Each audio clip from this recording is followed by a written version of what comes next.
আসসালামু আলাইকুম ওরহমতুল্লাহি ওবারাকাতুহু। প্রিয় দিনী ভাই ও বোনেরা, আশা করি আল্লাহ সুবহানাহু ওয়া তাআলার রহমতে আপনারা সকলেই ভালো আছেন।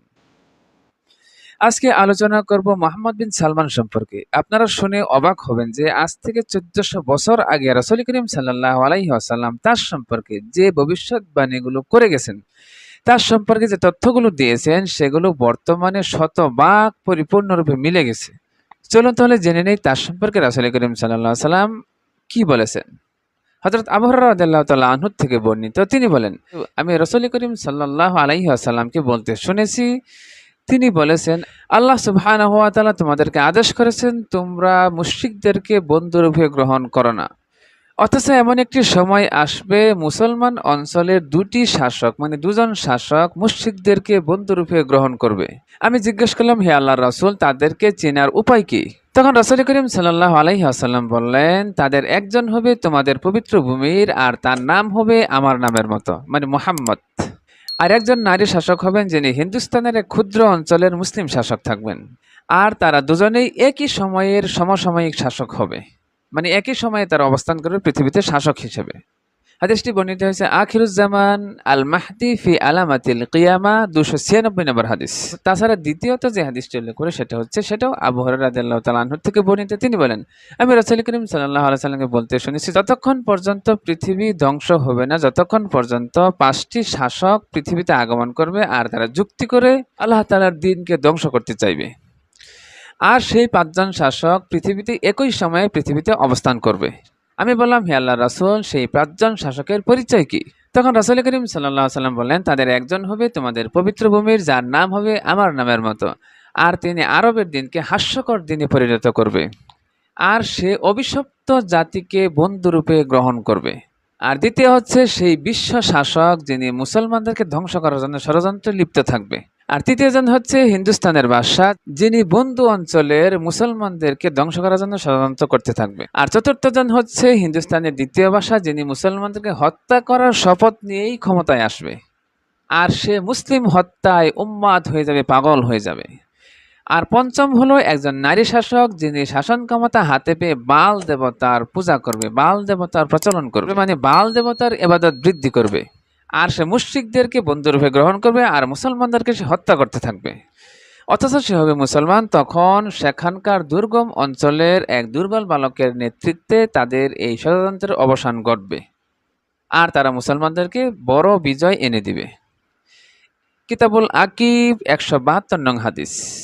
3 নম্বর যে হাদিসটি উল্লেখ করবে সেটা হচ্ছে হযরত আলী ইবনে আবি তালিব রাদিয়াল্লাহু তাআলা আনহু থেকে বর্ণিত। তিনি বলেন, একবার এক মজলিসে আমরা রাসূল করিম সাল্লাল্লাহু আলাইহি ওয়াসাল্লামের সাথে বসা ছিলাম। তখন এক ব্যক্তি রাসূল করিম সাল্লাল্লাহু আলাইহি ওয়াসাল্লামকে জিজ্ঞেস করলেন, হে আল্লাহর রাসূল, আপনার বংশের মাহদীর আগমন কখন ঘটবে? তখন রাসূল করিম সাল্লাল্লাহু আলাইহি ওয়াসাল্লাম বললেন, মাহদী ততক্ষণ পর্যন্ত আগমন ঘটবে না যতক্ষণ পর্যন্ত 5জন অভিশপ্ত শাসক ধ্বংস না হয়ে যাবে। তখন তিনি বললেন, তাদের একজন হবে এই আরব ভূমির, যার নাম হবে আমার নামের মতো অর্থাৎ মুহাম্মদ। আরেকজন হবে বিশ্ব শাসক, যিনি মুসলমানদেরকে ধ্বংস করার জন্য ষড়যন্ত্র করতে থাকবে। আর 3জন হবে হিন্দুস্তানের শাসক, আর তাদের মধ্যে একজন হবে নারী। তখন বলা হবে, হে আল্লাহর রাসূল, হিন্দুস্তানের শাসকরা কি মুসলমান হবে? তখন রাসূল করিম সাল্লাল্লাহু আলাইহি সাল্লাম বললেন, না, তাদের 3জনের মধ্যে একজন নারী শাসক হবে, তিনি হবে মুসলিম, কিন্তু তার সকল কর্মকাণ্ড হবে মুশরিকদের মতো। কিতাবুল আকিব হাদিস নং 298 নং। এখন এই 3টি হাদিসকে যদি আপনি একটু বিশ্লেষণ করে দেখেন, প্রথমেই রাসূল করিম সাল্লাল্লাহু আলাইহি সাল্লাম যেই নামটি বলেছেন সেটা হচ্ছে মুহাম্মদ, সে হবে আরব ভূমির শাসক। এখন এই মুহাম্মদ বিন সালমান মানে মুহাম্মদ, তার পিতা হচ্ছে সালমান।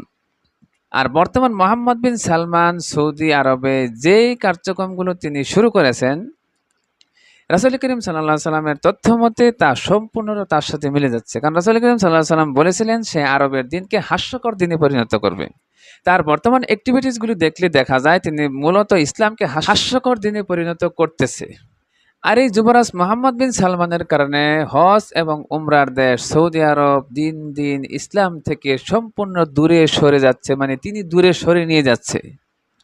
তার কারণে শুধুমাত্র 2023 সালে 17 মিলিয়ন সিনেমা হলের টিকিট বিক্রি করা হয়েছে এই মুহাম্মদ বিন সালমানের কারণে, তার নির্দেশেই।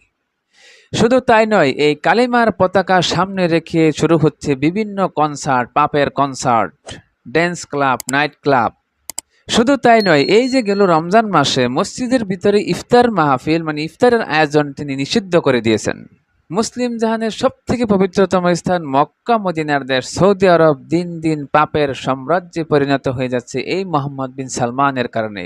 তিনি এই সমস্ত কার্যক্রমগুলো পরিচালনা করতেছেন, এগুলো শুরু করেছেন তার মাধ্যমেই। শুধু তাই নয়, তিনি আরো অসংখ্য পাপের কাজ তিনি শুরু করেছেন, যেগুলো ইতিপূর্বে ইউরোপ আমেরিকার দেশে প্রচলন ছিল। সেগুলো তিনি সেই অপকর্মগুলো অশ্লীল কাজগুলো তিনি সৌদি আরবে চালু করতেছেন। রাসূল করিম সাল্লাল্লাহু আলাইহি সাল্লাম দেখেন, তিনি বলেছিলেন সে আরবের দিনকে হাস্যকর দিনে পরিণত করবে।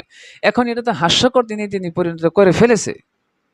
সামনে আরো কি করে আল্লাহু আলাম, আল্লাহই ভালো জানেন। রাসূল করিম সাল্লাল্লাহু আলাইহি সাল্লাম বলেছেন, এই ৫ জন শাসক ধ্বংস হয়ে গেলে ইমাম মাহদী আসবে। তাহলে বোঝা যায় এই ৫ জন শাসক অচিরেই ধ্বংস হয়ে যাবে। আর সৌদি আরব ধ্বংস হবে খোরাসান থেকে একদল কালো পতাকাবাহী দলের আক্রমণের কারণে সৌদি আরব ধ্বংস হয়ে যাবে। আর বর্তমান ইরান এবং ইসরায়েলের মধ্যে যে উত্তেজনা চলতেছে, এই সব কার্যক্রমগুলো মিলিয়ে দেখা যাচ্ছে সময় খুব বেশি দূরে নয়, সময় খুব নিকটে চলে এসেছে। তাই আমাদেরকে আগের থেকে মানসিকভাবে প্রস্তুতি নিতে হবে, যাতে করে আমরা তারা সঠিক দিনের পথে থেকে, হকের পথে থেকে আল্লাহ তাআলার সাথে সাক্ষাৎ করতে পারি। তো বন্ধুরা, আজকে এই পর্যন্তই। ভিডিওটিতে অনুগ্রহ করে একটা লাইক দিবেন আর বন্ধুদের মধ্যে শেয়ার করতে ভুলবেন না। আসসালামু আলাইকুম ওয়া রাহমাতুল্লাহি ওয়া বারাকাতুহু।